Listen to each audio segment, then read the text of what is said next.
Hello guys, welcome to Geethu vlogs. నేను ఈరోజు ఒక టాపిక్ చెప్పబోతున్నా చిన్నది. ఏంటంటే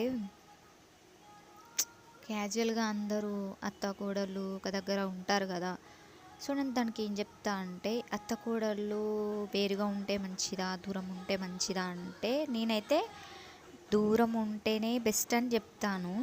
ఎందుకంటే దగ్గరుంటే సపోజ్ మన మమ్మీ వాళ్ళే చూడండి, వాళ్ళు వెనకటి వాళ్ళు ఓకే, వాళ్ళని నెట్టుకుంటూ వచ్చారు, వాళ్ళు అన్నవన్నీ పడేది, వాళ్ళు ఎన్ని అన్నా పడేది. ఇప్పుడున్న జనరేషన్లో మన పరంగా మన అమ్మనే ఏమన్నా అంటేనే మన అమ్మనే ఏందే మమ్మీ అని తీరిక తీసేస్తాం. అదే మన అత్త మనల్ని ఏమన్నా అన్నా, లేకపోతే మనం ఏమన్నా ఎవరేమన్నా అన్నా, ఆమె ఏమన్నా అన్నా మనకే ప్రాబ్లం అవుతుంది. చిన్నదానికి మనం ఏదైనా చేసింది ఆమెకు నచ్చకపోవచ్చు, లేకపోతే ఆమె చేసింది మనకి నచ్చకపోవచ్చు. అక్కడ చిన్న చిన్న విభేదాలు కలుగుతాయి ఖచ్చితంగా. అట్లా కొంచెం గొడవలు కావడానికి చాలా అదైతూ ఉంటుంది. నేను దాన్ని ఏమంటున్నా అంటే, అత్త కోడలు మ్యాక్సిమం వేరే విలేజ్లలో, వేరే కొంచెం సిటీలలో అట్లా ఇట్లా ఉంటేనే,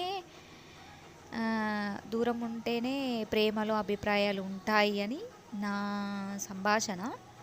అది కరెక్టో మరి రాంగో తెలీదు. అందరూ ఒక దగ్గర ఉన్న వాళ్ళు అందరూ అట్లా ఉంటారా అంటే కొంతమంది అట్లా ఉంటారు, ఓకే. 90% అట్లా ఉండరు, ఒక 60-70% మాత్రం మ్యాక్సిమం అట్లా ఉంటే అదృష్టం. అత్త కోడలికి చాలా అదృష్టం. అది అందరికి అట్లా రాసి పెట్టి ఉంటుంది కదా దొరకడం. ఇదేమిటో కానీ మా అత్త మాత్రం చాలా మంచిది. పాపం మమ్మీ అమాయకురాలు అన్నట్టు, కొంచెం ఏదన్నా కూడా అంటది, మళ్ళీ సెట్ అయిపోతూ ఉంటుంది. కామన్ ఇక అత్త కోడలికి అన్నప్పుడు. మా అత్త నేనేమనను, మా అత్త నన్నేమనదు. నేను వేరే ఉంటా, మా అత్త వేరే ఉంటుంది. ఇద్దరం హ్యాపీ. మేమిద్దరం హ్యాపీగా ఉంటేనే కదా మా మామయ్య అయినా మా ఆయన అయినా హ్యాపీగా ఉండేది. ఎందుకంటే మళ్ళీ మా ఇద్దరి మధ్యలో ఏమన్నా డిష్యూమ్స్ అయినా వాళ్ళిద్దరికే ప్రాబ్లమ్స్ అవుతాయి.